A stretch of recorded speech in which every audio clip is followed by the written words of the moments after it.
धर्मवीर स्वर्गीय आनंद दिघे साहेब यांच्या मार्गदर्शन लाभलेल्या या 3 दिवसीय व्याख्यानमालेची सुरुवात शिवशाहीर बाबासाहेब पुरंदरे यांच्या अमोघ वाणीने झाली होती।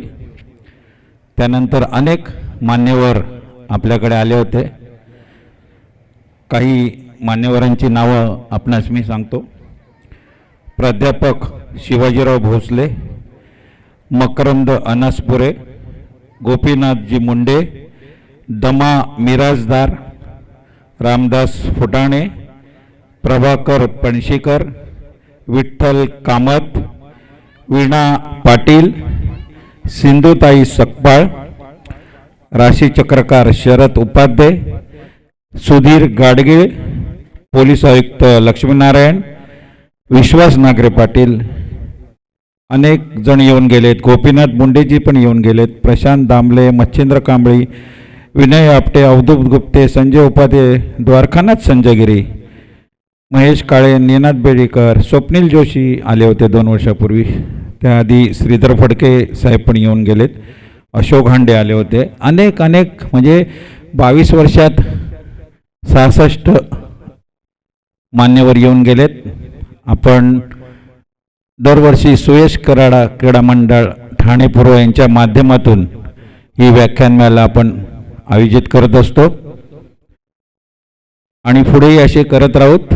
आपला प्रतिसाद असा असेल तर आम्ही नक्कीच दरवर्षी करणार आहोत। त्यासाठी आपले अभिप्राय कृपया जर आपण देऊ शकलात तर आम्हाला आनंद होईल। गेट जवळ अभिप्रायासाठी नोट एक पुस्तक ठेवलेलं आहे। कृपया आपले अभिप्राय द्यावेत। काल किंवा परवा ज्यांचे अभिप्राय राहिले असतील, तुम्हाला काही सूचना द्यायच्या असतील, हा कार्यक्रम अधिक चांगल्या प्रकारे कधी अजून तुमच्या दृष्टिकोनातून सांगायचं असेल तरी तुम्ही ते अभिप्रायात लिहू शकता, किंवा आमच्या कार्याची पावती द्यायची असेल तरी तुम्ही त्या अभिप्रायामध्ये देऊ शकता। कृपया सर्वांनी नोंद घ्यावी। सुयश कला क्रीडा मंडळ ठाणे पूर्व, श्री सिद्धिविनायक मंदिर आज 3रं पुष्प गुंफण्यासाठी काही क्षणातच आपल्या स्टेजवर येणार आहेत। बानगोटे पाटील साहेब आल्यावर सर्वांनी त्यांचं स्वागत करायचंच आहे। तयार राहा सर्वांनी। जे बाहेर आहेत त्यांनी सर्वांनी आतमध्ये बसून घ्यायचं आहे। कृपया काही क्षणातच सुरू होत आहेत, लवकर या।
तयार आहे ते भोसले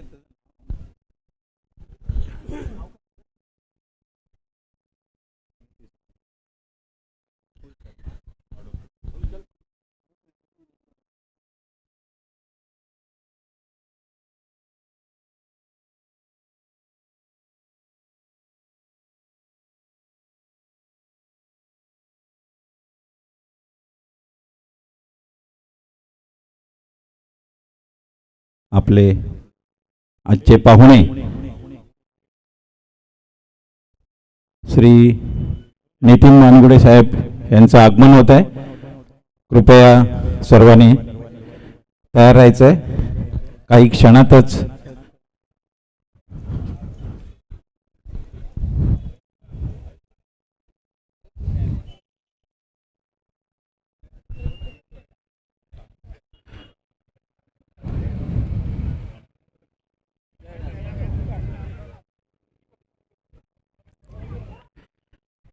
चला सर्वांनी बसून घ्यायचं आहे.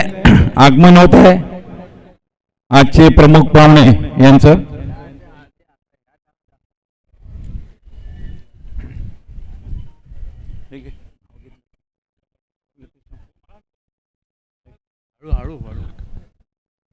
Hello check. Hello hello.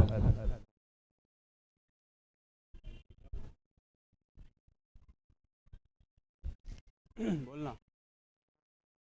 त्यांनी केला ते करतील 2 मिनिटं आहेत.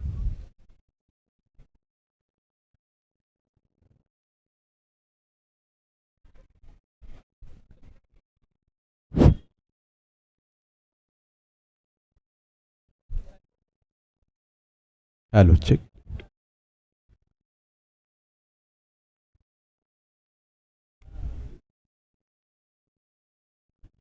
जोरदार टाळ्यांनी स्वागत करूया आजच्या व्याख्यानमालेचं तिसरं पुष्प गुंफण्यासाठी. इथे नितीन बनवडे पाटील सरांचं इथे आगमन झालेलं आहे. सुयश कला क्रीडा मंडळ त्यांचे हार्दिक स्वागत करीत आहे. सुयश कला क्रीडा मंडळातर्फे नितीन बनवडे पाटील सर यांचं हार्दिक स्वागत. सर तुम्हाला इथे 1 मिनिट स्थानापन्न होण्याची विनंती करतो.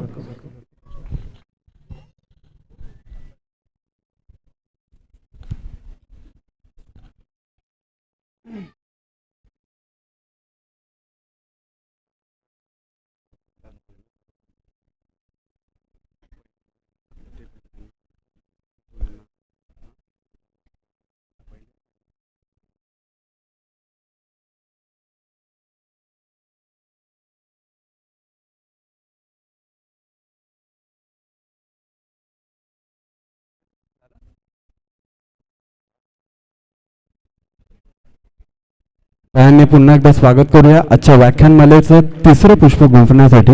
नितीन बानुगडे पाटील सरांचं इथे आगमन झालेलं आहे. सुयश कला क्रीडा मंडळ त्यांचं हार्दिक स्वागत करत आहेत. त्याचबरोबर जी शर्मा, डॉक्टर जी शर्मा यांचं देखील सुयश कला क्रीडा मंडळातर्फे हार्दिक स्वागत. सर्व मान्यवरांना मी छत्रपती शिवाजी महाराज आणि आनंद दिघे साहेब यांच्या प्रतिमेस पुष्प अर्पण करण्याची विनंती करतो. टाळ्यांनी स्वागत करूया. नितीन सरांना विनंती करतो की त्यांनी छत्रपती शिवाजी महाराज यांच्या प्रतिमेस पुष्पहार अर्पण करायचा आहे. स्मिती सावंत हिला विनंती करतो की तिने शिवगर्जना करायची. जोरदार टाळ्या एकदा स्मिती सावंत हिच्यासाठी.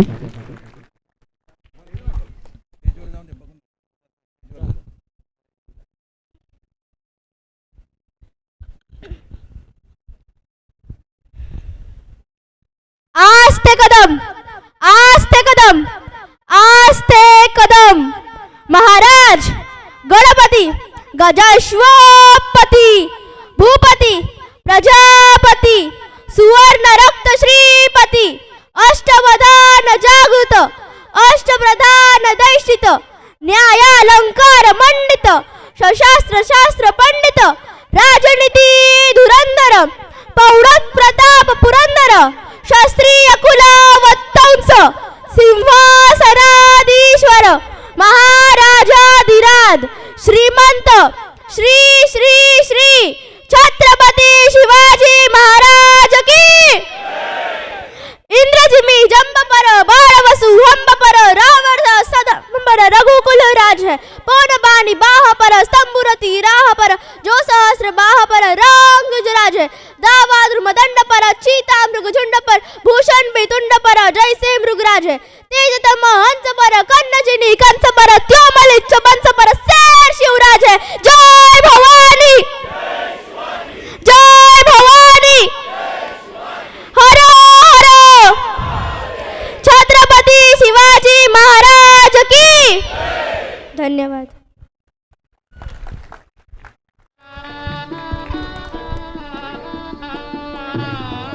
सतीश सावंत यांना विनंती करतो की त्यांनी आनंद विहरे साहेबांच्या प्रतिमेस पुष्पहार अर्पण करायचा.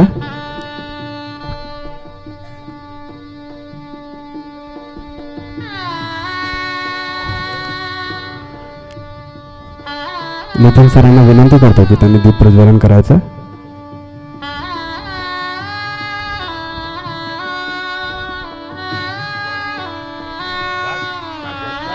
घाट साहेब तिथे दीप प्रज्वलनाला यायचं. नितीन बनगडे पाटील सर यांनी दीप प्रज्वलन करतात. डॉक्टर जी शर्मा यांना विनंती करतो की त्यांनी दीप प्रज्वलन करायचं.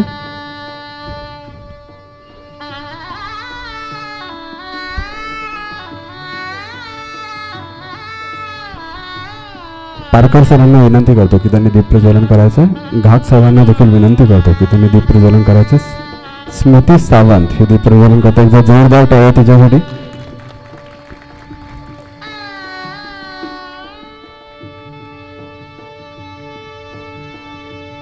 पारकर साहेब हे दीप प्रज्वलन करतात.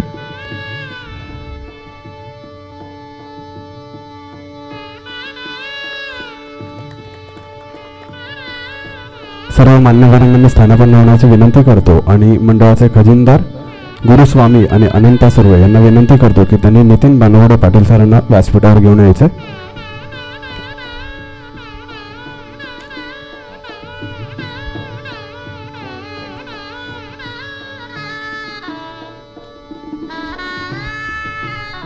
त्यांनी स्वागत करूया एकदा नितीन बनवडे पाटील सरांचं. आज ते शिवचरित्र या विषयावरती त्या व्याख्यानमालेचं तिसरं पुष्प गुंफणार आहात. जोरदार टाळ्यांनी आपण त्यांचं स्वागत करूया.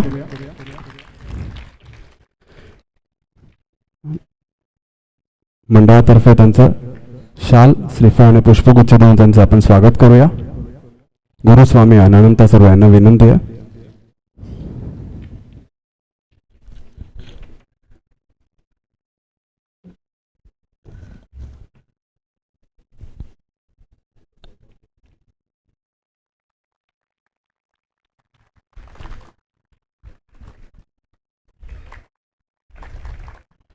त्याचबरोबर डॉक्टर जी शर्मा यांना मी व्यासपीठावर येण्याची विनंती करतो. वसाहतीमध्ये कधीही वैद्यकीय कुठलीही गोष्ट अडली तर ते आमच्या वेळेच्या विनंतीला मान देऊन ते नेहमी इथे उपस्थित असतात. वैद्यकीय क्षेत्रामध्ये ते नेहमी आमच्या वसाहतीच्या सदैव मागे असतात. एकदा जोरदार टाळ्यांनी आपण त्यांचं स्वागत करूया. मंडळातर्फे त्यांना शाल आणि पुष्पगुच्छ देऊन. अगदी आपत्कालीन परिस्थितीमध्ये ते नेहमी आमच्या सोबत असतात. त्याबद्दल सर खूप खूप धन्यवाद तुम्हाला.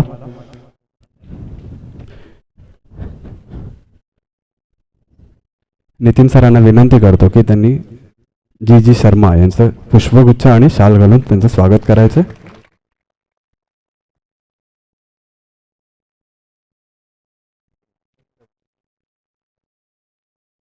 स्मृती सावंत हिला मी मंचावरती येण्याची विनंती करतोय. तिचं नितीन सरांनी पुष्पगुच्छ देऊन स्वागत करूया. शिवगर्जनेसाठी अतिशय सुंदररित्या तिने शिवगर्जना केलेली आहे. तिला मंचावरती येण्याची विनंती करतो.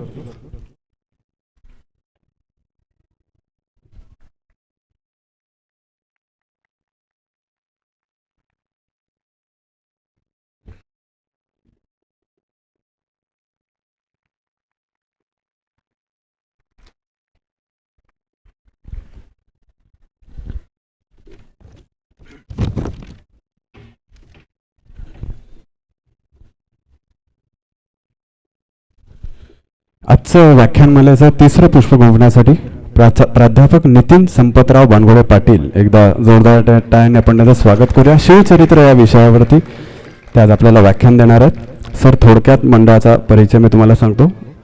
सन 2000 सालापासून आपली व्याख्यानमाला सुरू झाली. शिवशाहीर बाबासाहेब पुरंदरे, प्रभाकर पणशीकर, दाजी पणशीकर, अशा विश्वास नंगरे पाटील, महेश काळे, स्वप्नील जोशी अशा दिग्गज मंडळींनी व्याख्यानमालेची पुष्प गुंफली. यावर्षी सुदेश भोसले यांची मुलाखत मंगलाताईंनी घेतली. त्यानंतर काल मृदुला दाडे जोशी यांनी लता दिदी अमरलता या विषयावरती त्यांनी व्याख्यान दिलं. आणि आज आपण शिवचरित्र या विषयावरती देणार आहात.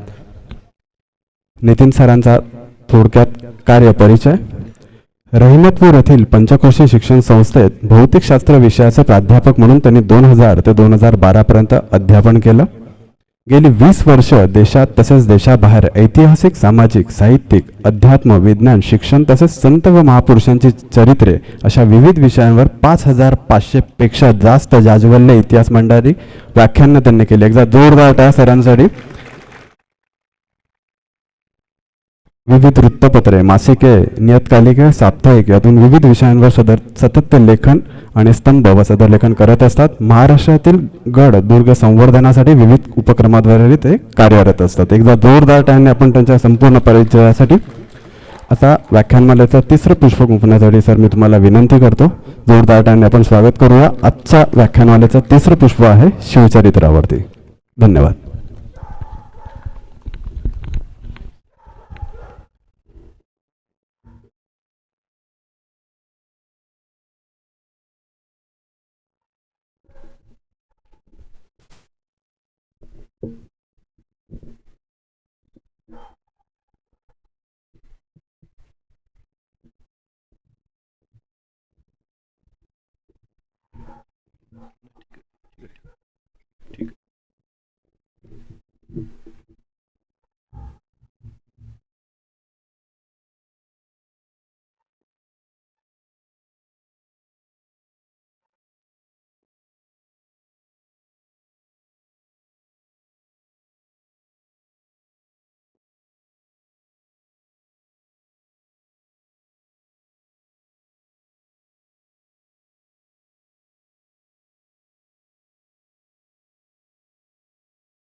पराभव पहिल्यांदा रणात होत नाही, पराभव पहिल्यांदा मनात होतो.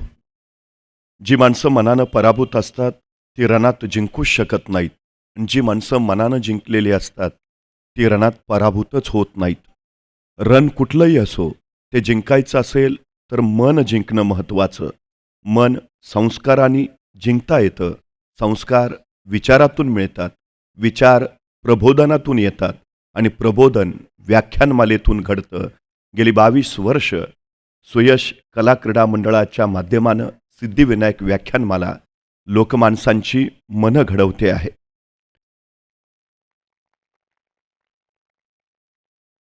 इतिहास अनेकांच्या अभ्यासाचा विषय आहे. इतिहास अनेकांच्या व्यासंगाचा विषय आहे. इतिहास अनेकांच्या संशोधनाचा विषय आहे. इतिहास अनेकांच्या अभिमानाचा विषय आहे. इतिहास अनेकांच्या स्वाभिमानाचा विषय आहे. इतिहास अनेकांच्या प्रेरणेचा विषय आहे. इतिहास अनेकांच्या चेतनेचा, चैतन्याचा विषय आहे. इतिहास काही घडवण्याचा, काही घडवू पाहण्याचा, इतिहास काही करू पाहण्याचा आशय आहे. इतिहास विसरणारी माणसं इतिहास घडवू शकत नाहीत आणि इतिहास घडवणारी माणसं इतिहास विसरू शकत नाहीत. हा सगळ्यात मोठा इतिहास आहे. 350 वर्षापूर्वी छत्रपती शिवाजी महाराजांनी इथं स्वराज्य उभा केलं. आज 350 वर्ष झाली. आम्ही तो इतिहास विसरू शकत नाही. जगाच्या पाठीवर सगळ्यात जास्त पुतळे आणि सगळ्यात जास्त स्मारक जर कुणाची असतील तर ती आहेत छत्रपती शिवाजी महाराजांची. एखादा माणूस गेल्यानंतर त्यांच्या कार्याची स्मारक उभा राहणं स्वाभाविक आहे, पण एखाद्या महापुरुषाच्या जिवंतपणीच त्यांच्या कार्याची स्मारक उभा राहणं ही त्या महापुरुषाच्या मोठेपणाची सगळ्यात मोठी साक्ष आहे. दक्षिण दिग्विजयाच्या निमित्तानं महाराज आंध्र प्रदेशला गेले. आंध्रात त्या मुक्कामात महाराजांनी श्री शैल मल्लिकार्जुनचं दर्शन घेतलं. महाराज मंदिरातून दर्शन घेऊन बाहेर आले. महाराजांनी मंदिराचा परिसर न्याहाळला आणि महाराजांच्या लक्षात आलं मंदिर देखणं आहे, मंदिर सुबक आहे, पण मंदिराला घाट नाहीयेत. आणि महाराजांनी आंध्रच्या त्या मुक्कामात श्री शैल मल्लिकार्जुनच्या मंदिराचे सगळे घाट बांधून काढले. आतापर्यंत अनेक राजे महाराजे आले गेले असतील, अनेकांनी ते मंदिर पाहिलं असेल, त्या मंदिराला घाट नाही ते अनेकांच्या लक्षात आलं असेल, पण ते घाट बांधावे असं वाटलं कुणालाही नाही. ते वाटलं फक्त छत्रपती शिवाजी महाराजांना.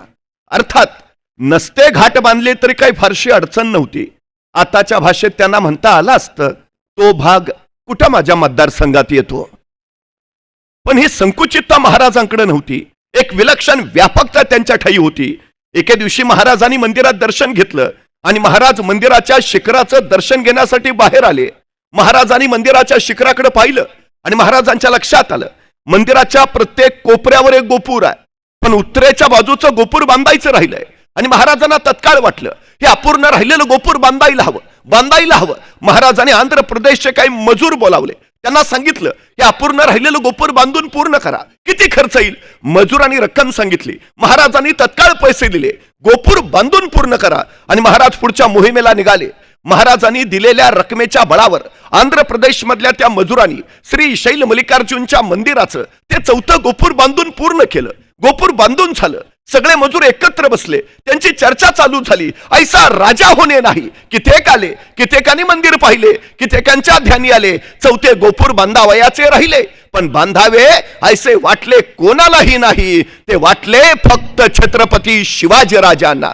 ऐसा राजा होणे नाही. या राजांचं अस्तित्व इथं राहायला हवं. या राजांकडून आपल्याला प्रेरणा घेता यायला हवी. काय करता येईल. अनेक मजूर म्हणाला, आपण असं केलं तर हे जे 4थं गोपूर आपण बांधलंय, त्या 4थ्या गोपुरात आपण महाराजांचीच मूर्ती बसवली तर उत्तम उत्तम उत्तम.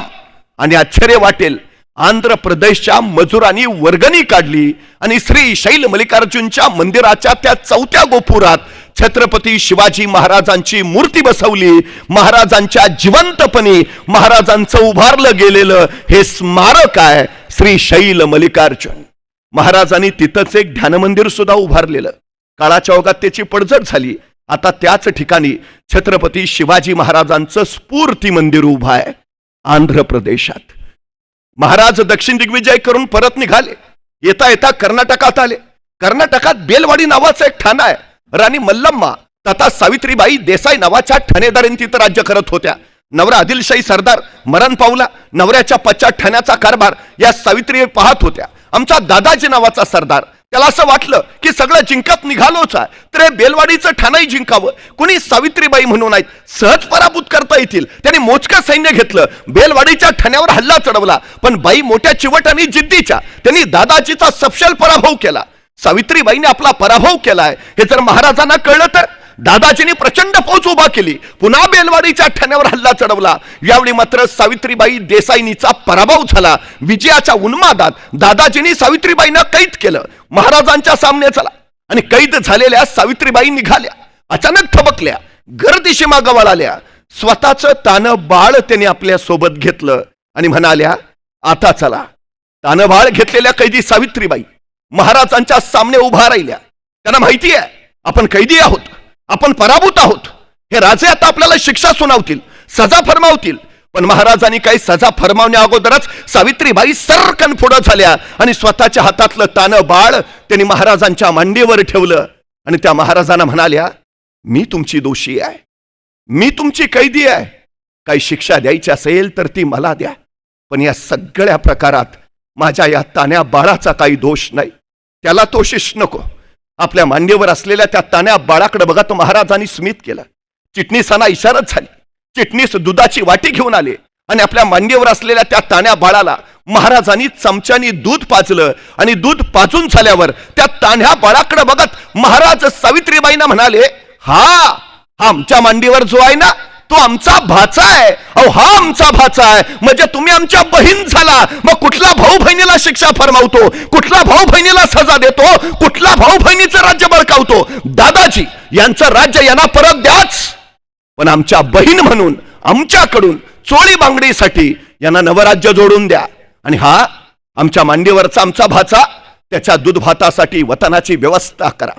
त्या सावित्रीबाईंना काही कळे ना, कैसा राजा, कैसा राजा. मला शिक्षा करणं राहिलं बाजूला, माझं राज्य ताब्यात घेणं राहिलं बाजूला. हा राजा मला आपली बहीण मानतो. माझं राज्य तर मला परत देतोच, पण मला चोळी बांगडीसाठी नवराज्य जोडून देतो. माझ्या मुलाच्या दूधभाताची व्यवस्था करतो. धन्य धन्य ऐसा राजा होणे नाही. या राजांची ही कीर्ती चिरंतन राहायला हवी म्हणून या सावित्रीबाई देसाईंनी या प्रसंगाची 3 दगडी शिल्प तयार केली. महाराज बसलेत, त्यांच्या मांडीवर ते तानं बाळ आहे आणि शेजारी सावित्रीबाई देसाई उभा आहेत अशी ती दगडी शिल्प. कधी कर्नाटकात गेलात तर धारवाड नावाचा जिल्हा आहे, त्या धारवाड जिल्ह्यात यादवाड नावाचं गाव आहे. त्या यादवाड गावात एक मारुतीचं मंदिर आहे आणि त्या मारुतीच्या मंदिरात सावित्रीबाई देसाईंनी कोरलेलं हे छत्रपती शिवाजी महाराजांचं शिल्प आहे. महाराजांच्या जिवंतपणी महाराजांचं उभारलं गेलेलं हे पहिलं मंदिर आहे कर्नाटकमध्ये.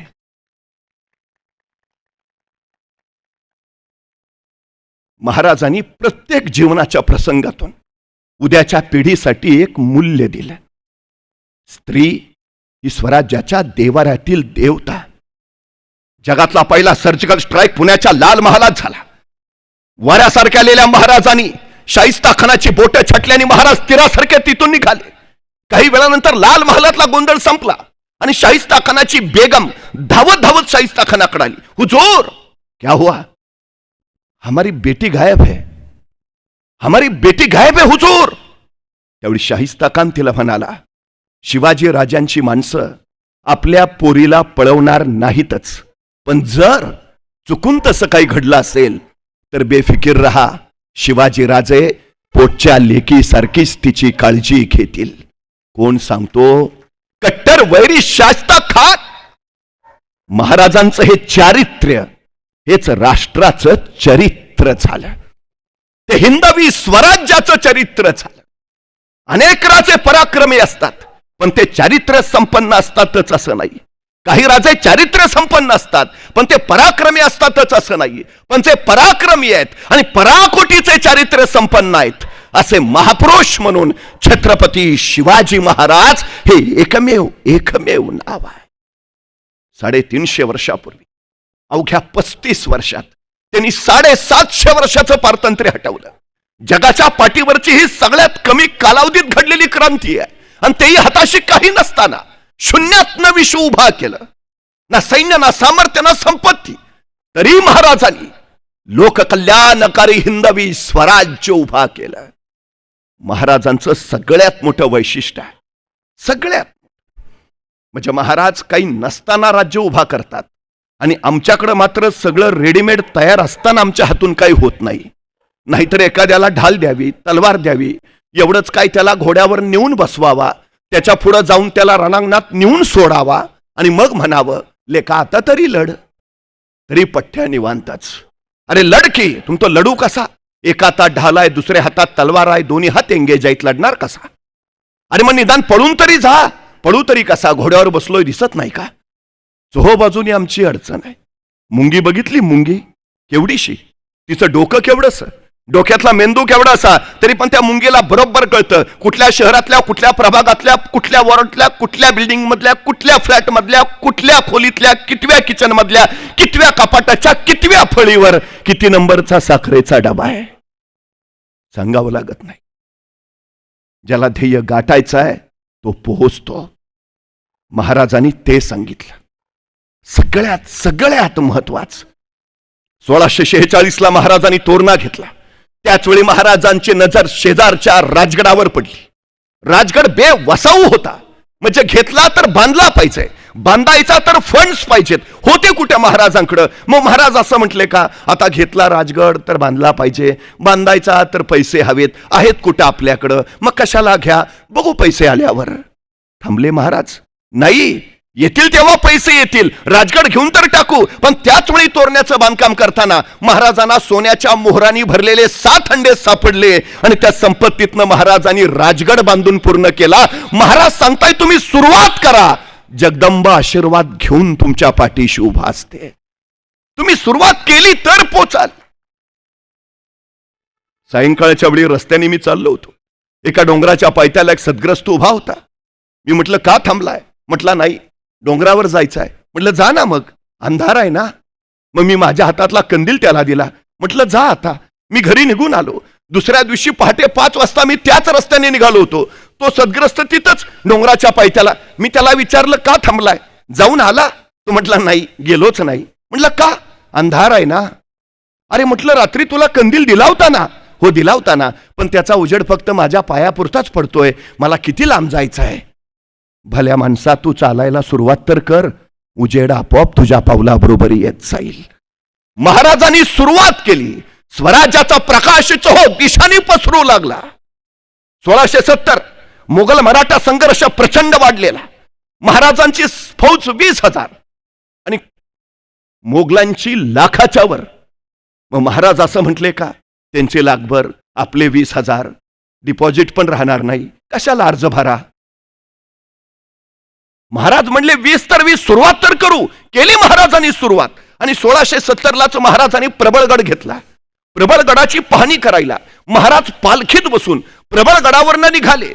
प्रबळगडाच्या एका मार्गावरून पालखी जात असतानाच महाराजांच्या शेल्याचं एक टोक तिथल्या बोरीच्या झाडाच्या फांदीच्या काट्यात अडकलं आणि महाराजांना ताण बसला. तसे महाराज म्हणाले, पालखी थांबवा. पालखी थांबली आणि महाराज सोबत त्यांना सांगू लागले, हे बोरीचे झाड आमच्या पुढे जाण्यावर आक्षेप घेते आहे. हे बोरीचे झाड आम्हाला पुढे जाण्यापासून अडवते आहे. हे बोरीचे झाड आम्हाला काही सांगू पाहते आहे. इथे काहीतरी आहे आहे आहे. खना. माणसं कामाला लागली. बोरीच्या झाडाजवळ खणायला सुरुवात झाली. 5-6 फूट गेली, दगडी भिंत सापडली, उकरली. 27 घागरी आणि 4 कढया इतकं सोनं महाराजांना तिथं सापडलं. आणि त्या संपत्तीतनं महाराजांनी शस्त्रसज्ज सैन्य उभा केलं आणि मोगलांच्या विरोधातली लढाई पुढे नेली. महाराज सांगताय, तुम्ही सुरुवात करा, सगळी सृष्टी तुमच्या पाठीशी उभा असते. रानावनातली डोंगर दऱ्यातली मावळ मांद्याळी गोळा केली आणि महाराजांचं स्वराज्य गरजू लागलं. भगवा डौलानं सह्याद्रीच्या छातडावर नांदू लागला. स्वराज्य स्थापित झालं. पण त्याच वेळी विजापूरच्या दरबारात कल्लोळ माजला. भर दरबारात बडे बेगम साहेबा कडाली, कौन जाएगा, आणि उभा राहिला, खाने खान गाजी अफजल खा, हम जाएंगे, शिवाजी राजे को जिंदा या मुर्दा पेश करेंगे. आणि निघाला खान. 40,000ची फौज घेऊन खान निघाला. त्याच क्षणी महाराजांना हेरानकरवी निरोप मिळाला आणि महाराजांच्या नियोजनाला आरंभ झाला. तुम्ही काम किती करता महत्वाचं नाही, तुम्ही काम कसं करता तेही महत्वाचं नाही, तुम्ही तुमच्या कामाचं नियोजन कसं करता हे फार आणि फार महत्वाचं आहे. 50 वर्षाचं आयुष्य आहे महाराजांचं, पण या 50 वर्षाच्या आयुष्यात एकही घटना अशी नाही, एकही प्रसंग असा नाही की ज्याचं महाराजांनी नियोजन केलं नाही. अहो ते जाऊ द्या, आईच्या गर्भात असतानाच ज्यांच्या आयुष्याचं नियोजन ठरलंय, असे जर कोणी महापुरुष या सृष्टीत जन्माला आले असतील तर छत्रपती शिवाजी महाराजांशिवाय दुसरं नाव नाही. जन्माला यायच्या आधीच ठरलंय का जन्माला यायचंय, जन्माला यायच्या आधीच ठरलंय जन्माला येऊन काय करायचंय. 50 वर्ष एकही घटना नाही ज्याचं महाराजांनी नियोजन केलं नाही. महाराजांच्या आयुष्यात एक आणि एकमेव घटना ज्याचं राजांनी नियोजन केलं नव्हतं ती म्हणजे महाराजांचा मृत्यू. फक्त त्याचंच नव्हतं नियोजन, बाकी प्रत्येक घटनेच खान निघाला, गावाच्या गाव जाळीत निघाला, खुलेआम कत्तली करत निघाला. तुळजापूरच्या आई भवानीला तिने हात घातला, पंढरपूरचा विठोबा पाठवला, अवघ्या स्वराज्यात हाहाकार माजला. राजांना कळून चुकला, आपल्याला उघड्या मैदानात आणण्यासाठी खानाची ही चाल. राजांना माहिती आहे, उघड्या मैदानात खानाशी भिडणं म्हणजे मृत्यूला मगरमिठी मारणं. राजे तयार नाहीत. खानाच्या आपण नव्हे, खान आपल्या चालीत अडकला पाहिजे. महाराजांनी सुरुवात केली, फासे पडू लागले आणि खान मजल धर्माचाल करत पुढे निघाला. महाराज मात्र कुठंच दिसेनात. अखेर खान आला, पुढे आला. पण त्याच वेळी महाराजांच्या आयुष्यात एक दुःखाचा प्रसंग घडला. महाराजांच्या प्रिय पत्नी सईबाई महाराणी साहेबांचं निधन झालं. महाराज विलक्षण दुःखी झाले. पण त्याच वेळी सफजल खान नावाचं सैतानी वादळ स्वराज्याला धडका मारत होतं. महाराजांनी वैयक्तिक दुःख बाजूला सारलं आणि स्वराज्य हितासाठी महाराज राजगडावर निघाले. राजे आले प्रतापगडावर. आता प्रतापगडच का निवडावा, शेजारी थंड हवेचं महाबळेश्वर आहे म्हणून नाही, बिकट आहे, भयान आहे. किर्र दऱ्याखोऱ्यांचा भयान, कडेकापाऱ्यांचा. दिवसा ढवळ्या सूर्य जिथे जमिनीवर पोचत नाही, माणसाची बात सोडा पाखरायची तर फिरकत नाहीत, असा भयान प्रतापगड. खानाला कळालं, राजाने मोठी जहरी आणि गहरी चाल टाकली. संतापला खान, अखेर आला. वाईच्या पसरणीच्या घाटात खानाचं सैन्य पसरलं आणि खान तिथून चाली फेकू लागला. महाराजांना निरोपावर निरोप येऊ लागले, भेटीस या. पण राजे भेटीस जाईनात. सगळ्याच लढाया तलवारीच्या जोरावर जिंकता येत नाहीत. बऱ्याच लढाया बुद्धीच्या बळावरच जिंकायला लागतात. महाराजांनी बुद्धीचा पट मांडला. खानाचे वकील कृष्णाजी भास्कर कुलकर्णी आणि महाराजांचे वकील गोपीनाथ पंत बोकील, वकिलांमध्ये चर्चा चालू झाली आणि जे जे आपणास हवे ते ते महाराज यांच्या माध्यमातून घडवत राहिले. अखेर खान प्रतापगडावर येण्यास तयार झाला आणि सज्जता चालू झाली. प्रतापगडाच्या माचीवर स्वतः महाराजांनी जातीनं एक देखना शाम्याना उभा केला. रेशमी वस्त्रांचा, हिरे मोती मानका जडावलेला, सोन्याच्या झालरी लावलेला, उंची 11 उंची मध्ये ठेवलेला. देखना, बघावं, बघतच राहावं इतका देखना. महाराज खानाला राजवाड्यात भेटू शकत होते, महालात गाड घेऊ शकत होते, शाम्याना साधा पण उभारू शकत होते. मग रेशमी वस्त्रांचा का, हिरेमोती मानका जडावलेला का, सोन्याच्या झालरी लावलेला का, उंची 11 उंची मध्ये ठेवलेला का, हे सगळं का? कारण हे सगळं खानाला आवडत होतं. महाराजांचं मानसशास्त्र आहे. हे सगळं खानाला आवडतंय. जे त्याला आवडतंय ते महाराजांनी सगळं शाम्यान्यात उभा केलं. सगळं. एक साधी गोष्ट आहे, आपल्या घरी जर पाहुणे येणार असतील तर घरात स्वागताला आधी हजर कोण असतं? आपण. मग आता अफजल खान महाराजांकडं पाहुणा म्हणून येतोय, मग शाम्यान्यात स्वागताला आधी हजर कोण हवं? महाराज. असत नाहीत, अजिबात नाहीत. पहिल्यांदा महाराज दिसले तर खानाचा राग तसाच राहील. जिंदा या मुर्दा पेश करायचा आहे. पहिल्यांदा राजे नाही, पहिल्यांदा सोनं नाणं हिरे मोती मानकं दिसले पाहिजेत. आणि नेमकं तेच घडलं. खान आला, शाम्याना पाहिला, वा बहुत खूप, हिरे मोती मानकं, रेशमी वस्त्र, उंची 11 उंची मध्ये, बहुत खूप. खान निम्मा खाली विसरला. कशाला आलतो? मानसशास्त्र आहे. वकिलांच्या मार्फत आधी सगळ्या अटी तयार करून झाल्यात. 40,000 सैन्य. महाराजांचं किती आहे?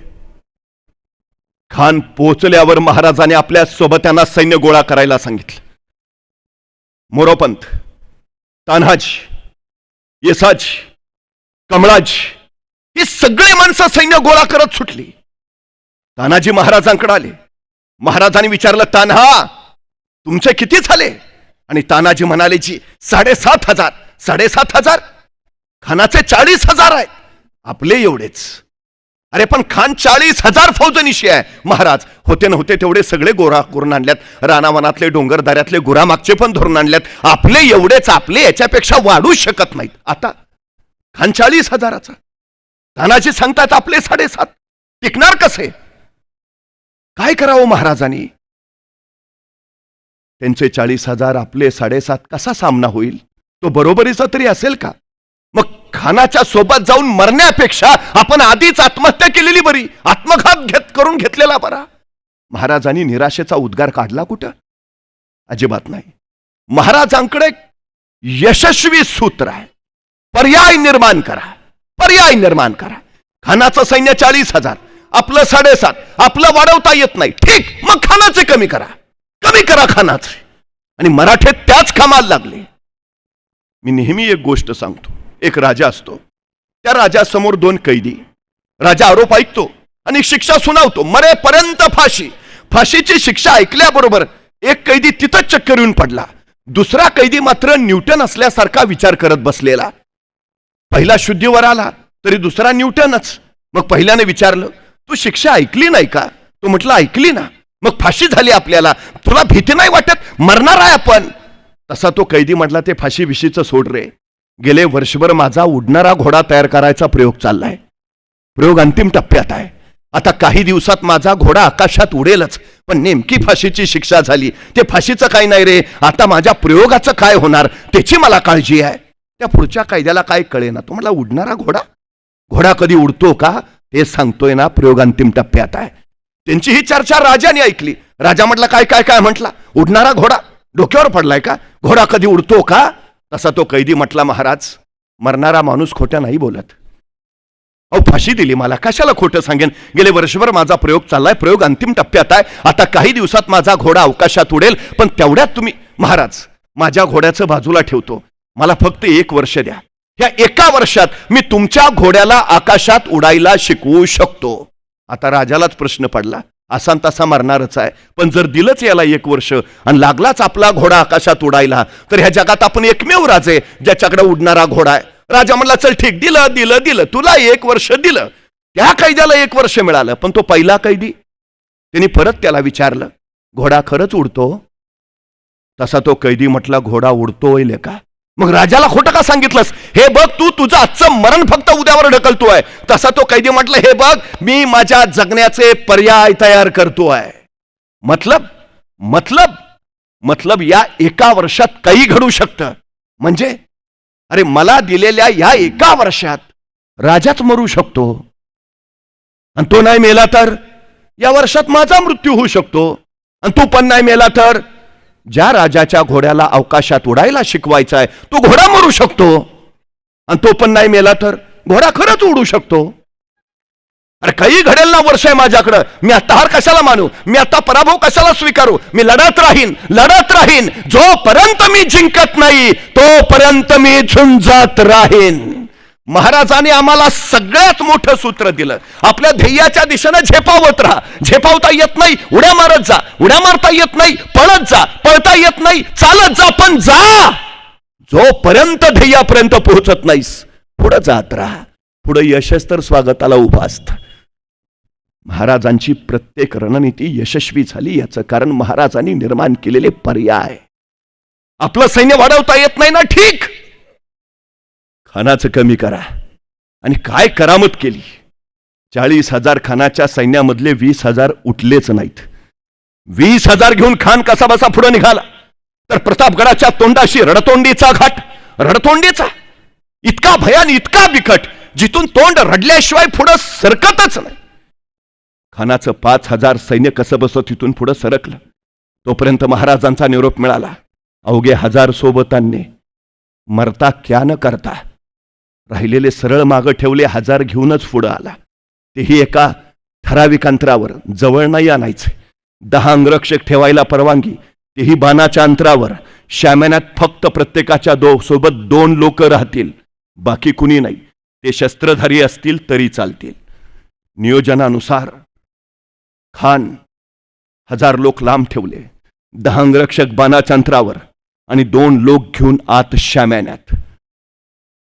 महाराजांनी भेटीचं नियोजन ठरवलं.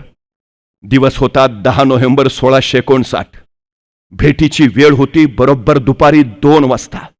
राजे प्रतापगडावरून खाली येणार होते. खानाची छावणी खाली आहे माचीवर. राजांनी निघण्याचा वेळ ठरवला बरोबर 12:35. आता 12:35 का? सूर्य बरोबर माथ्यावर येतो. आता सूर्य माथ्यावरच का? तर राजे गडावरनं निघाले तर सूर्याच्या त्या लख्ख प्रकाशात खानाची छावणी हालचाल स्पष्ट दिसावी. पण खानानं जर राजांकडे बघायचं म्हटलं तर सूर्याची किरण त्याच्या डोळ्यात घुसावी, काही दिसू नये. वक्त बरोबर 12:35. त्याच वक्ताला राजे निघाले. आता सोबत कोण घेतलं? तानाजी, बाजी, येसाजी, कोंडाजी, कडतोजी, चला सगळेच येऊ भेटून. एकही नाही यातला. मग सोबत कोण घेतलं? सोबत घेतले जीवा महाला. का? दांडपट्टा उत्तम चालवतो. हो, पण तोच का? समोर बंडा सय्यद, त्याच्याशी झुंजायचं तर हवा फक्त जीवा. सोबत घेतले संभाजी कवजी कोंढाळकर. का? अहो, धिप्पाड आहे, घोडा खांद्यावर घेऊन गड चढतो म्हणे. पण तो का? मग अफजल खान तसाच आहे ना, धिप्पाड. आखाड्यात पहिलवान उतरवायचे झाले तर एकाच गटाचे असावेत, म्हणजे कुस्ती रंगते. माणसाची पारख आणि माणसाची निरक्षक हवी ती महाराजांकडून. आणखी 8 अंगरक्षक सोबत घेतले आणि महाराज निघाले. नियोजनानुसार प्रत्येकाला आपली जबाबदारी दिली. महाराजांनी जिवा महालांना सांगितलं, जिवा तुम्ही आमच्या बरोबर खाली येताय, तुम्ही आमच्या बरोबर श्यामेनाथ आतही येताय, पण आत आल्यावर तुम्ही माझ्याकडे बघायचं नाही, खानाकडे बघायचं नाही, तुम्ही फक्त सय्यद बंडा बघायचा. संभाजी गावजना सांगितलं, संभाजी तुम्ही खाली येताय पण तुम्ही आत नाही यायचं, तुम्ही बाहेर, पण बाहेरून तुम्ही माझ्याकडे बघायचं नाही, खानाकडे नाही. आमच्या दोघांचा आत काय चाललंय तुम्हाला देणं घेणं नाही, पण श्यामेनातून अफजल खान जर जिवंत बाहेर आला तर त्याला जिवंत ठेवायचा नाही. त्याचं नियोजन त्याला. उरलेल्या 8ही लोकांना महाराजांनी नियोजन दिलं.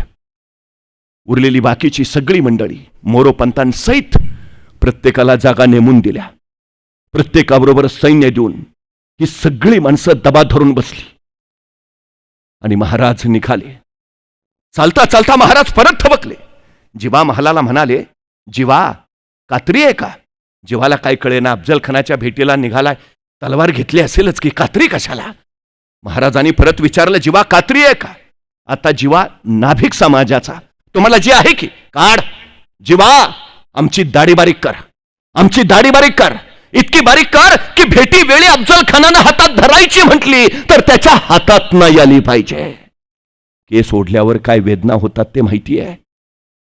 त्या भेटीच्या क्षणी खानाची अशी एक कृती सगळा खेळ बिघडवणारी ठरू शकते. महाराज सांगताय, जेव्हा आमची दाढी बारीक कर, इतके की खानाच्या हातात नाही आली पाहिजे. आमच्या व्यवस्थापनाच्या भाषेत त्याला सूक्ष्म नियोजन म्हणतात, मायक्रो प्लॅनिंग. इतकं मायक्रो प्लॅनिंग करून महाराज निघाले. 12:30 वाजता गडावरनं निघालेले राजे खानाच्या छावणीच्या बाहेर बरोबर दुपारी 2 वाजता पोहोचले. बरोबर 2 वाजता खानाला वर्दी मिळाली. शिवाजी महाराज येत आहेत. खान उठून उभा राहिला. समोर पाहिलं, 5-5.5 फूट उंचीचे देखणे रुबाबदार राजे शिवराय आज ते कदम येताना दिसले. तसं खानानं वकिलाला विचारलं, ये हे शिवाजीराजे? वकिलाने मान डोलावली. खान 2 पावलं पुढे झाला. भाऊ फैलावले, आओ शिवाजीराजे, आणि गळाबिटीसाठी राजे फुडाले. खानाच्या मिठीत गेले. खानाची भाऊराजांच्या पाठीवर पडले. दाब पडला, जोर वाढला. मी त्यावेळी गेली. राजे गुदमरले आणि त्याच वेळी खानाची कट्टीहार राजांच्या मस्तकावरून कफाळत निसटली. दगा जाणवला, वाघनगा निघाली, खूप असली खानाच्या पोटात. दगा करत खान कडाडला, कोथळा बाहेर पडला. पण त्याच वेळी कृष्णाजी भास्कर पुढे झाला. राजांवर वार केला. राजे फिरले, कृष्णाजी कापला. सय्यद बंडा पुढे झाला. आपला दानपट्टा महाराजांच्या गर्दनीवर चालवणार तोच जिवा महालाच्या दानपट्ट्याने सय्यद बंडाचा हात वरच्यावर छटला आणि इतिहास पुटपुटला. होते जिवाजी म्हणून वाचले शिवाजी.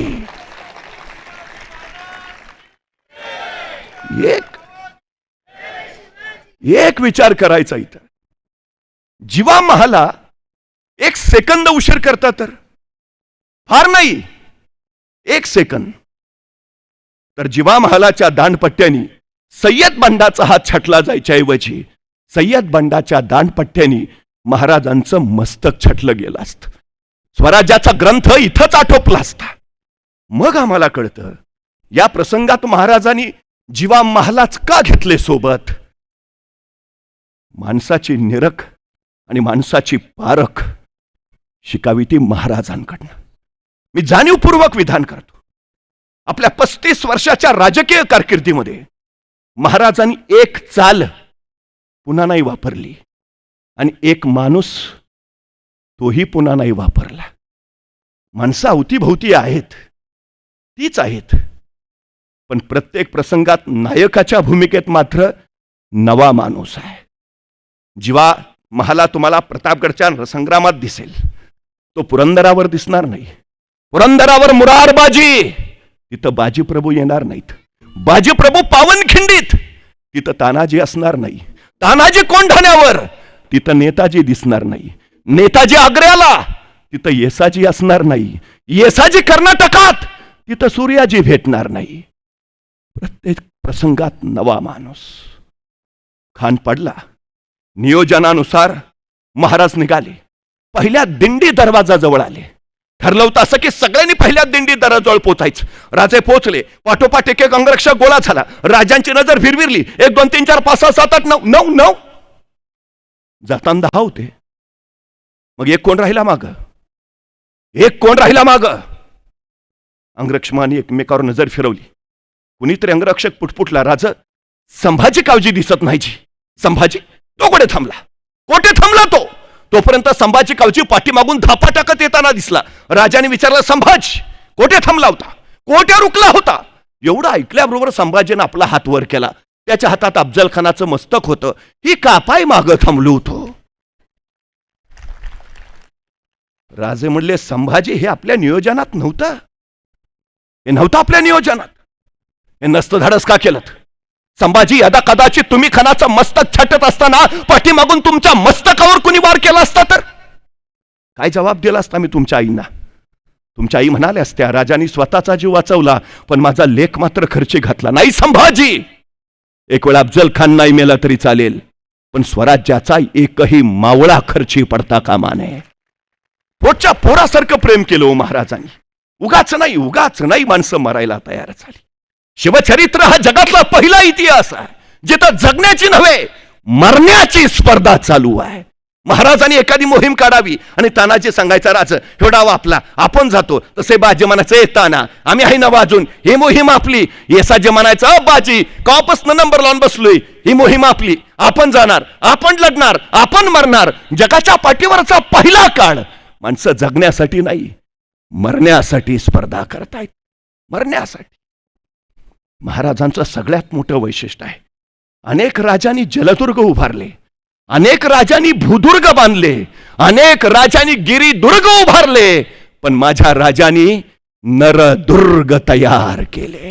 तानाजी, बाजी, येसाजी, कोंडाजी, कडतोजी कुणी घ्या, प्रत्येकाचं आयुष्य सांगतं कसं जगावं, कसं मरावं. नॅशनल कॅरेक्टर्स तयार केली महाराजांनी, राष्ट्रीय चारित्र्य घडवलं. महाराजांचं हे सगळ्यात मोठं कर्तृत्व आहे, सगळ्यात मोठं. नियोजनानुसार रानावनात लपलेलं मराठी सैन्य खानाच्या सैन्यावर तुटून पडलं. लंगडेतोड चालू झाली. खानाचं सैन्य पाठीला पाहिलं आणि पळत सुटलं. त्यांचे हत्ती, घोडे, उंटा, समशेरी, तलवारी सगळं तिथंच. मराठ्यांनी टिपलं, पळत जाऊन ताब्यात घेतलं. स्वराज्यात प्रचंड मोठं सामर्थ्य आलं. पण महाराजांचं सगळ्यात मोठं वैशिष्ट्य आहे महाराजांचा विलक्षण आत्मविश्वास. खान मारणारच.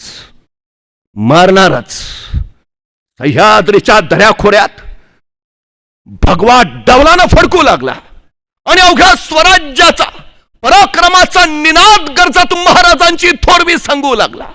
महाराजांनी केवळ हा अफजल खानावर मिळवलेला विजय नव्हता, तर इथल्या रयतेच्या विश्वासावर मिळवलेला विजय होता. हो, स्वराज्य उभा राहील, उभाच राहील. अशी किती संकट येऊ द्या, रयतेच्या मनात निर्माण केलेला हा सगळ्यात मोठा विश्वास होता अफजल खान प्रकरणात. खान मारणारच, मारला. खान 4000 घोडे घेऊन आलाय. भले 2000 घोडी पळून जाण्यात यशस्वी होतील, पण या प्रसंगात आपल्याला 2000 घोडी मिळणारच आहेत आणि मिळाली. नियोजन बघा महाराजांचं. आता 2000 घोडे मिळाले, पण नुसते घोडे मिळून उपयोग आहे का? ते घोडे चालवणारे प्रशिक्षित घोडेस्वार पण हवेत. मी एखाद्याला विचारतो, गाडी असते ना घरी मला चालवता येत नाही ना, उपयोग काय तुमच्या गाडीचा? 2000 घोडे मिळाले पण चालवणारे घोडेस्वार नसतील, उपयोग काय? नियोजन काय महाराजांचं? 2 महिने अगोदर, खान मारायच्या आधी 2 महिने महाराजांनी आपल्या 2000 लोकांना घोडेस्वारीचं शिक्षण देऊन प्रशिक्षित करून ठेवलंय आणि त्यांना सांगितलंय 2 महिन्यानंतर 10 नोव्हेंबरला सायंकाळी 4 वाजता तुम्हाला घोडी मिळणार आहेत, बुकिंग झालेलं आहे. नुसतं नियोजन नाही, बरहुकूम अंमलबजावणी आहे महाराजांच्या यशाचं. हे सगळ्यात मोठं कारण, सगळ्यात मोठं. हे सगळं जमा झालं, पण महाराजांचं नियोजन खान मारणं इथपर्यंत मर्यादित नव्हतं. महाराजांनी त्याच्या पुढचं नियोजन करून ठेवलेलं.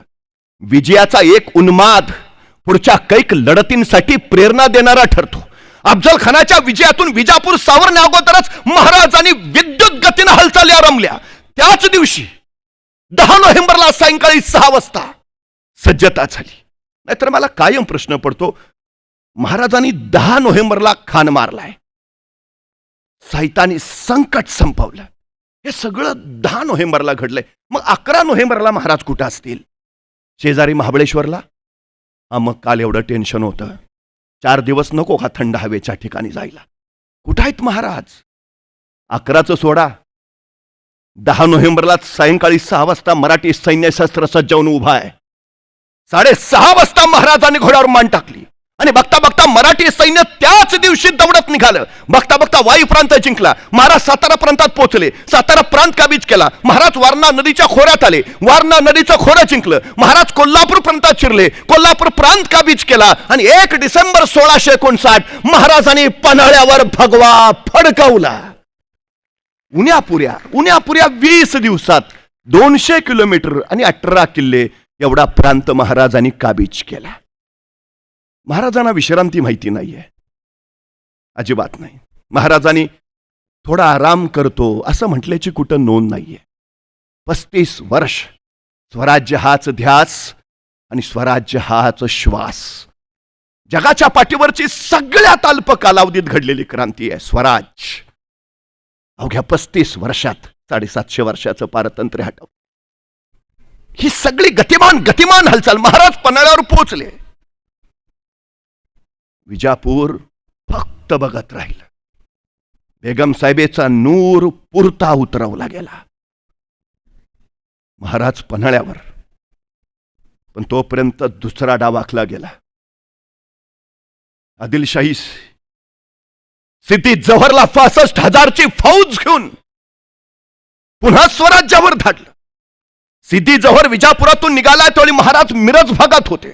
सिद्धी जव्हर 65,000ची फौज घेऊन येतोय हे कळाल्याबरोबर महाराज मिरजवरनं रायगडाकडे दौडू शकले असते, पण ते केलं नाही महाराजांनी.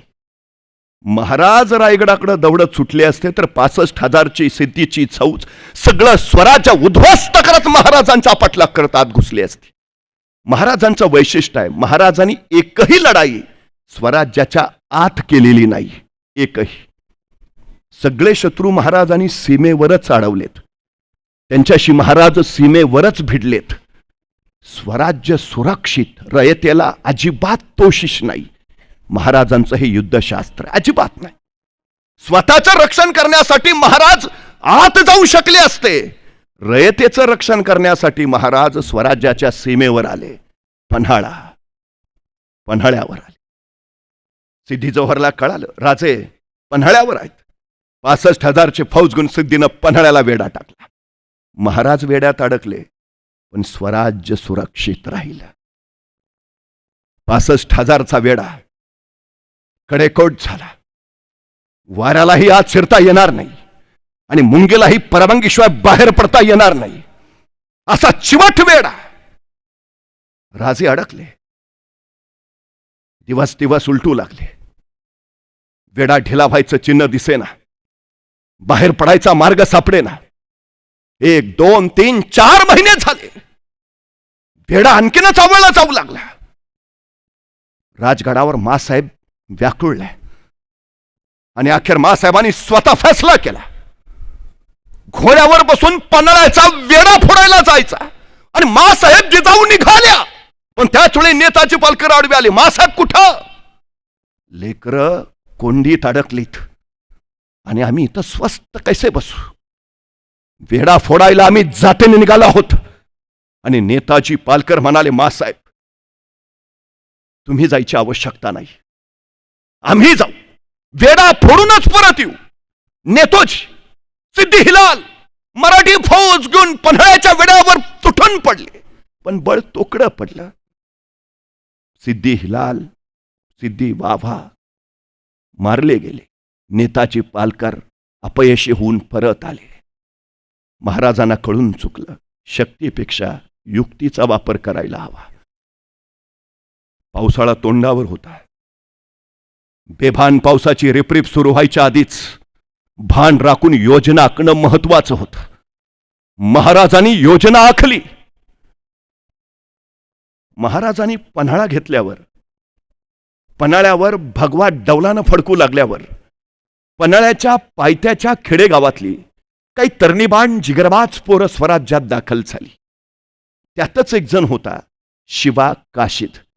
पन्हाळ्याच्या नेबापूर गावचा, नाव शिवा, दिसायचा हुबहू राजांसारखा, मिशी ठेवणार राजांसारखी, दाढी राखणार राजांसारखी, चालणं राजांसारखं, बोलणं राजांसारखं, डोक्यात एकच नाद, जगावं तर वाघासारखं आणि लढावं तर शोभांसारखं.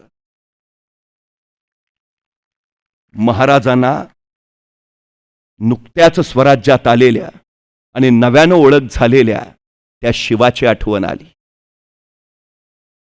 महाराजांनी तोपर्यंत बाजीप्रभू देशपांडे, रायाजी बांदल, कोयाजी बांदल, सर्जेराव जेधे या आपल्या सोबत्यांशी विचार विनिमर्श केला. चाल ठरली, सिद्धीला निरोप धाडला, आम्ही तह करायला तयार आहोत. आणि सिद्धी आनंदला, आखिर आई गया दक्कन का शेर शिकंजे में, अब दिखाएंगे अल्लाह ताला की मेहरबानी, शब्बे रात का जश्न होगा, आखिर शिवाजी राजे आ ही गए पंजे में. ठरलं आता तहाची बोलणी करायची म्हणून महाराजांनी सिद्धी जौहरकडनं तात्पुरता युद्धविराम करून घेतला. सबब वेडा ढिला पडला. याच ढिलाईचा फायदा राजांना उचलायचा होता. शिवा काशीत महाराजांपुढे येता झाला. राज बोलावणं धाडलं जी. ओ शिवा, शिवा तू आमच्यासारखा दिसतो असा मी खूप ऐकून आहे. शिवा आज आम्हाला प्रत्यक्ष पाहायचं आहे. शिवा आनंदला. राजा तालूची झपाट्यानात गेला, राजांचा वेश घातला, राजांचा जिरटोक मस्तरावर चढवला आणि राजांसारखाच मिशाला पीळ मारित राजांच्या सामने आला. राजा कसा दिसतो जी, आणि बघत राहिले राजे. शिवा, शिवा, अरे आरशात आमचंच प्रतिबिंब पाहिल्याचा भास होतोय शिवा. राज राज म्हणजे तो सिद्धी बी आम्हाला ओळखायचा नाही. आणि स्तब्ध निस्तब्ध झाले राजे. शिवा तुला कसं कळलं, तुला कसं कळलं, आम्ही तुला आमचं रूप देऊन सिद्धीच्या भेटीला पाठवणार ते. तसा शिवा म्हटला, राज एवढं दिवस तुमच्या संगती राहिलो तो काय उगाव आहे, तुमच्या काळजाचं ठोकं बी काय सांगते ते कळतं आम्हास नाही. राज राज राज द्या की इडा, जातो की, लढतो की, भिडतो की जाऊन त्या सिद्धीला. तसे राजे सरदेशी पुढे चाले. शिवाला कडकडून मिठी मारली आणि राजांच्या डोळ्यातला एक अश्रू शिवाच्या पाठीवर पडला. अशी कौतुकाची थाप कधी कुणाच्या पाठीवर पडलीच नव्हती. शिवाच्या वाट्याला आली. त्याच वेळी चाल ठरली. राजांचं रूप घेतलेला शिवा काशीत सिद्धीशी तहाची बोलणी करायला सिद्धी जौहरच्या दिशेने निघाला. 12 जुलैचा दिवस संपला. 13 जुलै बाजीप्रभू, रायाजी बांदल, कोयाजी, सर्जेराव जेधे आणि 500-600 मावळे घेऊन पन्हाळगडाच्या पश्चिमेच्या बाजूनं त्या पावसाळी वादळी किर्र रात्री महाराज आपल्या सोबत्यांनीशी विशाळ गडाकडे निघाले. तहाची बोलणी करायला निघालेला शिवा काशीत पालखीतून पायथ्याला पोहोचला. सिद्धी वाटच पाहत होता. पालखी जवळ आली. पालखीचा पडदा सरकला. आस्ते कदम राजे शिवराय खाली उतरले. सिद्धी पुढे झाला. आओ शिवाजी राजे. गळाभेट झाली. चलिये राजे. आणि राजांची पावलं श्यामण्याच्या दिशेनं पडू लागली. पण त्याच वेळी 2 संशयी डोळे रोखले गेले होते शिवाजी राजांवर. राजांचं पाऊल श्यामनातून आत पडणार त्याच वेळी ते 2 संशयी डोळे पुटपुटले.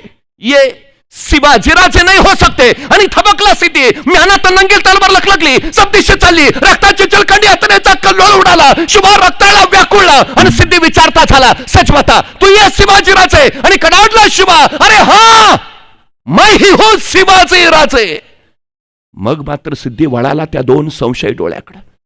ते 2 संशय डोळे होते फाजल खानाचे. अफजल खानाचा मुलगा फाजल खा. सिद्धीने विचारलं, कैसे कह सकते हो, ये शिवाजी राजे नहीं है. तसा फाजल खान म्हणाला, हुजूर मैंने देखा है शिवाजी राजे को. अफजल खान वादाचोळ मी बघितलंय. त्यावेळी झालेल्या झटापटीमध्ये महाराजांच्या मस्तकावर वार झालाय. हे जर खरे महाराज तर महाराजांच्या मस्तकावर वाराची ती खून पाहिजे. सिद्धी जवळ पुढे झाला. शिवाच्या मस्तकावरचा जिरटोप मागं सरला. वाराची खून नव्हती, शिवा सापडला, नंगी तलवार लकलकली, सब दिशे चालली, रक्ताची जलकंडी हसण्याचा कल्लोळ उडाला आणि अखेर शमशेर अली गर्दानीवर. मरने से पहले आखिरी बार पूछता हूं, सच बता, तू ये शिवाजीराजे आणि कडाडला शिवा काशीद. अरे जन्माला जरी शिवा काशीद म्हणाला असलो तरी मरताना शिवाजी महाराज म्हणून मरतोय. हे भाग्य काही कमी आहे का? अरे या शिवाची छाती तुला फोडता आली नाही, माझ्या राजांची पाठ तू काय धरणार? सोडून दे ख्वाब, महाराष्ट्राच्या मातीत उभायस, इथाच माती करू. आमच्याच वाटेवर येऊन आमच्याशीच वाटमारी करणाराची त्याच्या वाटेवर जाऊन वाट लावल्याशिवाय आम्ही आमच्या वाटेवर परतत नाही, हा इतिहास आहे आमचा. पण त्याच वेळी फिरली शमशेर, शिवाचं मस्तक छाटलं, रक्ताळला शिवा मातीत पडला, अखेरचा श्वास फुलला, डोळे लवले, ओठ ठरले. श्वासानं माती उंच उडाली आणि त्या उंच उडाल्या मातेला शिवा सांगत राहिला, सांगा माझ्या राजांना, हा शिवा गेला नुसता मातीत नाही, मातीसाठी गेला.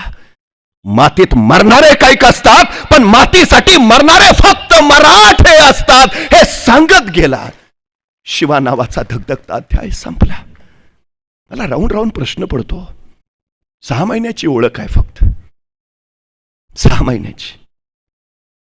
काय फिरला असेल ओ महाराजांनी त्या शिवा काशीच्या ओरात की तो मरायला तयार व्हावा? काय इतकं सहज झालं का हो की महाराजांनी म्हणे, शिवा, ए शिवा, आमचं रूप घेशील? अरे शिवा, सिद्धीच्या भेटीला जाशील? ए शिवा, मरायला तयार होशील? शिवा म्हटला, हो जातो. गेला, स्वराज्यासाठी समर्पित झाला. महाराजांचं सगळ्यात मोठं वैशिष्ट्य आहे, सगळ्यात मोठं. इकडं पन्हाळ्यावरनं निघालेले राजे 21 तासाचा अखंड प्रवास करून मसाईच्या पठारावर पोचले आणि त्याच वेळी बाजीप्रभूंना शत्रूची चाहूल लागली. हिराने अंदाज घेतला, सिद्धी मसूद 5000ची फौज घेऊन पाठलागावर दौडत येत होता आणि बाजीप्रभू महाराजांना म्हणाले, राजा, निमी फौज घेऊन आपण निघा, निम्या फौजेनिशी आम्ही ते झुंजितो, साहेब कारी मरितो. आमच्या मुला लेकरांसाठी महाराज साहेब समर्थ. राजे, आपण निघा. राजे म्हटले, नाही बाजी, सगळे सोबत लढू. नाही राजा, लाख मेले तरी चालतील पण लाखाचा पोशिंदा वाचला पाहिजे. राजा निघा. अखेर बाजीप्रभूंच्या सांगण्यानुसार राजे नेहमी फौज घेऊन विशाळगडाच्या रोखानं निघाले. 5000 सिद्धी मसूदची फौज दौडत दौडत सामोरी आली. अवघे 300 मावळे आणि समोर होते बाजीप्रभू देशपांडे, रायाजी बांदल आणि बांदलाची 300ची फौज. बघता बघता ताक ताक धीन धीन यलगार चारोळी घुमली आणि हर हर महादेव करत बाजीप्रभू सज्ज झाले. झुंज बेभान सुरू झाली, घोडखिंड थरार उठली. बाजीप्रभू काल भैरवासारखे तांडव करत होते, बेभान बेभान झुंजत होते. 5000ची फौज पण सपासप कापली जात होती. हे वादळ होतं हिंदवी स्वराज्याच्या शौर्याच, हे वादळ होतं त्या भगव्या दौलत ध्वजाचं. बाजी कडाडत होते, जाऊन सांगा त्या यमाला, जोपर्यंत राजे विशाळगडावर पोचल्याचे तोफांचे आवाज आमच्या कानावर पडत नाहीत, हा बाजी प्राण सोडत नाही. झुंज बेभान झाली. हलगीवर टिपरी दणानावी तसे मराठे दणानत राहिले. बाजीप्रभूंचं ते आरस्वानी शौर्य थरारलेला आसमंत बघत राहिला. शहरावर जागा नव्हती जिथं वार झाला नव्हता. राजे विशाळगडावर पोहोचावेत. बाजीप्रभूंचे कान विशाळगडाकडे. शरीरावर न मोजता येणा इतक्या जखमा होऊन सुद्धा बाजींचे हात झुंजत होते, लढत होते. शेवटचा एक एक शत्रू टिपत पुढं जात होते आणि अखेर विशाळगडावरनं तोफांचे आवाज कानी पडले आणि शीर तुटले. बाजी कोसळले, स्वराज्यासाठी समर्पित झाले. घोडखिंड बाजींच्या समर्पणानं पावन खिंड झाली. हे कसली माणसं असतील हो. आयुष्य कुर्बान करून टाकणारी कसली कडाडती निष्ठा असेल. माणसं कुठलाही त्याग करू शकतील, पण प्राणांचा हसत हसत लाख मेले तरी चालतील, लाखाचा पोशिंदा वाचला पाहिजे. हे स्वराज्य अशा बलिदानातूनच तर उभा राहिलंय, अशा समर्पणातूनच तर उभा राहिलाय. राजे विशाळगडावर पोहोचले आणि राजांना शिवाकाशीत मारला गेल्याची बातमी मिळाली. राजे सोबत्यांना म्हणाले, आम्हाला पुन्हा पन्हाळ्याकडे जावं लागेल. आणि सोबतीत चमकले, राजा आत्ता तर वेड्यातनं सुटला, जीवावरच्या संकटातनं वाचला, आता परत जावंच लागेल. पण का महाराज? शिवाकाशीदांच्या आईला निरोप द्यावा लागेल. तिचा पुत्र स्वराज्यासाठी खर्ची पडलाय, पण तो निरोप तर आम्ही कुणी बी जाऊन देतो. नाही, आम्हाला आज जातीनं जावं लागेल. पण का महाराज? सिद्धीच्या हातून मारले गेले ते शिवाजी महाराज तुमच्या समोर उभा आहे, ते शिवाकाशीत. आम्हाला आमच्या आईला भेटायला जायला हवं. आणि पन्हाळ्याच्या पायथ्याच्या नेबापूरला निरोप दिला. महाराज येत आहेत. शिवाकाशीदांच्या आईला विलक्षण आनंद झाला. लाख लाख दिवसाचं स्वप्न पूर्ण होणार. राजे राजे राजे येणार. ते माऊली डोळ्याच्या चैतन्य ज्योती करून राजांची वाट पाहत राहिली आणि आले. राजे आले, हातात पंचारतीचं ताट घेऊन. शिवाकाशीदांची आई राजांना ओळायला उभा राहिली. आले. शिवाकाशीदांची आई राजांना ओळत राहिली. कळेना राजांना, अगं कशाला ओळते? असा कुठला पराक्रम गाजवला मी की आरती करावी आमची? अगं तुझा पोर मातीसाठी खर्ची पडला ते सांगायला आलोय आई. पण राजांच्या ओठातनं शब्दच फुटेना. तशी शिवाकाशीदांची आई म्हणाली, ये ना राजा, आत आत घरात तर ये. राजे जड पावलांनी आत गेले. शिवाकाशीदांच्या आईने फाटकं धडूत टाकलं. बस ना राजा. राजे त्या फटक्या धडत्यावर बसले. आणि शिवाकाशीदांची आई म्हणाली शिवाकाशीदांच्या बायकोला, अगं गुळपाणी तरी आण, तोंड तर गोड कर राजांचं. शिवाकाशीदांची बायको लगबगीनं गुळपाणी घेऊन आली. राजांच्या पुढे ठेवलं. आई म्हणाली, घे ना राजा, तोंड तर गोड कर. कळेना राजांना, अगं कसं तोंड गोड करू? तुझ्या पोराच्या मृत्यूची कडू बातमी घेऊन आलो आई, तोंड कसं गोड करू? पण राजांच्या ओठातनं शब्दच फुटेना. तशी शिवाकाशीदांची आई म्हणाली, राजा एक सांगू का? राजा म्हणले, बोल नाही. अरे येड्या, एवढ्या जीवावरच्या संकटातनं वाचलास, सिद्धीच्या येड्यातनं सुटलास, मग पहिल्यांदा तुझ्या आऊकडं जिजाऊंकडं जायचं सोडून वाट वाकडी करून माह्याकडं का राहिलास? तसं राजे म्हटले, आई तू सुद्धा माझी जिजाऊच की ग. तसं नवं र राजा, पण आईची माया तुला नाही कळायची. 6 महिने तुझ्या वाटाकडं डोळं लावून बसली असेल ती, तिच्याकडे जावं पहिले. तसे राजे म्हटले, आई एक शिवा गेला म्हणून हा दुसरा शिवा तुझ्या भेटीला आला. तुझा शिवा स्वराज्यासाठी खर्ची पडला आई. तशी शिवाकाशीदांची आई म्हणाली, हे काय मला ठाव नाही वे राजा. आणि चमकले राजे, आई तुला कसं कळालं? तो निरोप घेऊन तरी इथवर आलो, आई तुला कसं कळालं? आणि शिवाकाशीदांची आई म्हणाली, येड्या, गावच्या वेशीतून येताना तुला बघितला, तवा तू एकलाच दिसला, तवाच वळिकला. माझा शिवा जित्ता नाही राहिला. माझा शिवा जित्ता असता तर आता तुझ्या संगती नसता आला. कळे ना राजांना, म्हणजे आपला पोर जिवंत नाही हे माहिती असून तू माझं पंचारतीनं स्वागत केलंस. आपला पोर आता कधीही दिसणार नाही हे माहिती असून तू मला तोंड गोड करायला सांगितलंस. धन्य आई, धन्य. एवढं ऐकलं आणि मग मात्र शिवाकाशीदांच्या आईच्या डोळ्यातनं घळघळ घळघळ अश्रू ओखळायला लागले. शिवाकाशीदांच्या आईना हुंदका फुटला आणि राजे म्हटले, शोकावर आई, शोकावर. पण शिवाकाशीदांच्या आईचं रडणं थांबेना. आई, एकुलता एक पोर गेल्याचं दुःख काय असतं ते आम्हास कळतंय, पण शोकावर. तशी ताडकन शिवाकाशीदांची आई म्हणाली, कोण म्हटलं राजा? माझा लोक गेला म्हणून मी रडतेय. माझा लोक गेला म्हणून नाही, त्या देवानं मला एकच लोक का दिला म्हणून रडतेय म्या. अरे आणखी 4 लोक दिला असतं तर आता तुझ्या संगती स्वराज्य कार्य नसतं धाडलं. देवानं 1 लेख दिला म्हणून नाही, एकच का दिला? आणखी 4 दिले असते तर आत्ता तुझ्या संगती स्वराज्य कार्य धाडले असते.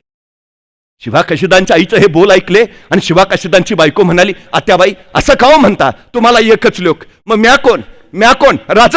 माझं धनी नसतील राहिलं, पण माझ्या धन्याच्या जागी म्या लढीन राज. आणि ताडकन उठले राजे, धन्य धन्य ज्या माझ्या स्वराज्यात तुमच्यासारख्या माता भगिनी, त्या माझ्या स्वराज्याला शौर्य वीरांची कधी कमीच नाही पडणार. काय प्रेरणा असेल. मनगट तर झुंजलीच, पण बांगड्याही झुंजल्या. मातीसाठी अनेक मातांनी आपले पुत्र दिले, या राज्यासाठी अनेक बहिणींनी आपले भाऊ दिलेत, या स्वराज्यासाठी अनेक पत्नींनी आपल्या भाळावरचं कुंकू दिलाय. काय प्रेरणा असेल ती. छत्रपती शिवाजी महाराज हीच एक जिवंत प्रेरणा आहे, विलक्षण. बाजी प्रभू, फुलाजी प्रभू मारले गेले. राजे त्यांच्या सिंध या गावी गेले. बांदल कुटुंबियांचं पण सांत्वन केलं त्या 300 वीरांचं. बाजी प्रभू, फुलाजी प्रभूंच्या कुटुंबांचं जाऊन सांत्वन केलं. बाजी प्रभू, फुलाजी प्रभू यांना एकूण 8 मुलं. महाराजांनी त्यांच्या 8ही मुलांना स्वराज्याच्या सेवेत दाखल करून घेतलं.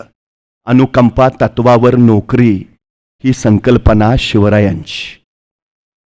आता जे तरुण आहेत त्यांना स्वराज्याच्या सेवेत घेता येईल, पण काही सैनिक असे असतील की ज्यांची मुलं लहान आहेत, ते युद्धावर गेले, मारले गेले. आता त्यांच्या पश्चात त्यांच्या लहान मुलांचं काय?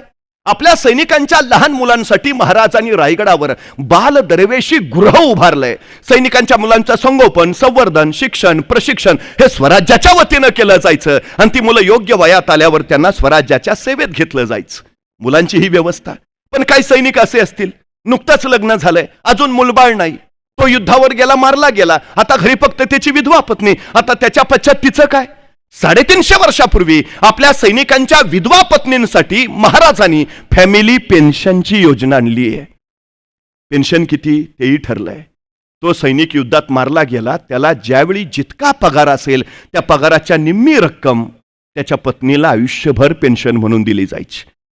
पत्नीचंही झालं. काही सैनिक असे असतील अजून लग्नच झालं नाही, घरी वृद्ध माता पिता, तो युद्धात मारला गेला, आता त्याच्या पश्चात त्याच्या आईवडिलांचं काय? आपल्या सैनिकांच्या आईवडिलांसाठी महाराजांनी अडीशेरी नावाची योजना सुरू केली आहे. सैनिकांच्या माता पित्यांना दरमहा 2.5 शेर धान्य स्वराज्यातनं दिलं जायचं. पोरापासून थोरांपर्यंत प्रत्येकाची काळजी महाराजांनी या स्वराज्याच्या माध्यमानं घेतली. माणसं का मरायला तयार झाली? बाजी प्रभूंचं शेवटचं वाक्य फार सुंदर आहे, त्यातच सगळा अर्थ येतो स्वराज्याचा. बाजी प्रभू म्हणाले, राजे निमी फौज घेऊन तुम्ही पुढे निघा, निम्या फौजेनिशी आम्ही येथे झुंजितो, साहेब कार्yi मरितो, आमच्या मुला लेकरांसाठी महाराज साहेब समर्थ. आपल्या रयतेची जीवापाड काळजी घेणारा राजा आणि आपल्या ध्येयासाठी, राजाच्या शब्दासाठी आपली जान न्यछावर करणारे सैनिक, हे स्वराज्याचं देखणं रुपडं त्या भगव्याच्या छायेखाली सह्याद्रीच्या कुशीत निर्माण झालं. खरं तर महाराजांचा आदर्श अनेकांनी घेतला, अनेक जण घेत आहेत. बंगालची फाळणी झाली, वंगभंग चळवळ सुरू झाली आणि त्या वंगभंग चळवळीला प्रेरणा मिळावी म्हणून रवींद्रनाथ टागोरांनी एक प्रेरणागीत लिहिलं. कुणावर? छत्रपती शिवाजी महाराजांवर. जयोस्तो शिवराय. महाराजांनी बंगालवासियांना प्रेरणा दिली. तामिळनाडूमध्ये जातीविरोधी चळवळ सुरू झाली, त्या चळवळीला गती मिळावी म्हणून तमिळ लेखक CN अण्णादुराई यांनी तामिळनाडूमध्ये एक नाटक उभा केलं. कुणावर? छत्रपती शिवाजी महाराजांवर. त्या नाटकामध्ये महाराजांची भूमिका केली अभिनेते गणेशन यांनी. ती भूमिका इतकी अप्रतिम केली की त्या नाटकानंतर अभिनेते गणेशन यांना कायमचं शिवाजी गणेशन म्हटलं जाऊ लागलं. ज्यांनी शिवराय अभ्यासले ते शिवमय झाले. नेताजी सुभाषचंद्र बोस इंग्रजांच्या नजरकैदेत अडकले. त्या नजरकैदेत त्यांच्या हाती शिवचरित्र आले आणि शिवचरित्र वाचताना आग्र्याहून सुटका या प्रकरणावर त्यांची नजर रेंगाळली. जणू त्या प्रकरणानं नेताजींना सुटकेचा मार्ग दाखवला आणि महाराजांसारखेच वेषांतर करत नेताजी देशांतर करते झाले आणि नेताजींनी आझाद हिंद फौजेची उभारणी केली. त्या आझाद हिंद सैनिकांना नेताजींनी स्वातंत्र्याचा महामंत्र दिला. नेताजी सांगतात या देशाचं स्वातंत्र्य मिळवण्याचा आणि या देशाचं स्वातंत्र्य टिकवण्याचा एकच महामंत्र आहे आणि त्या महामंत्राचं नाव आहे छत्रपती शिवाजी महाराज. बस याच महामंत्राचा जागर होत राहावा. धन्यवाद.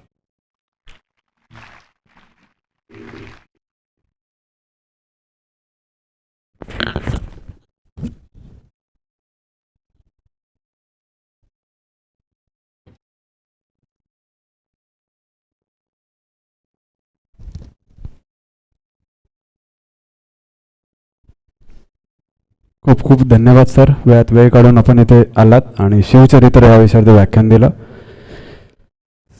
सरांना ज्या माध्यमातून आम्ही भेटलो होते, संजय सावंत इथे आहेत, त्यांच्या माध्यमातून आज इथे आलेले आहेत. संजय सावंत सरांसाठी एकदा जोरदार टाळ्या. त्याचबरोबर गोपाळजी लांडगे साहेब आणि पमनान मॅडम यांचं देखील मनपूर्वक स्वागत. 3 दिवस केलेल्या सहकार्याबद्दल सर्व रसिक श्रोत्यांचे सुयश कला क्रीडा मंडळातर्फे मनपूर्वक आभार. त्याचबरोबर DJSV बँक आणि सारस्वत बँक यांचे देखील मनपूर्वक आभार. त्याचबरोबर अगदी बाजूला असलेल्या साईधाम सोसायटी, कविता सोसायटी आणि चिंतामणी सोसायटी यांचे देखील मनपूर्वक आभार. असंच प्रेम, असंच सहकार्य ठेवा. सुयश कला क्रीडा मंडळातर्फे त्यांच्या कार्यकर्त्यांमागे असंच प्रेम ठेवा ही विनंती. आजच्या व्याख्यानमालेची सांगता आपण राष्ट्रगीताने करूया. धन्यवाद. शुभरात्र.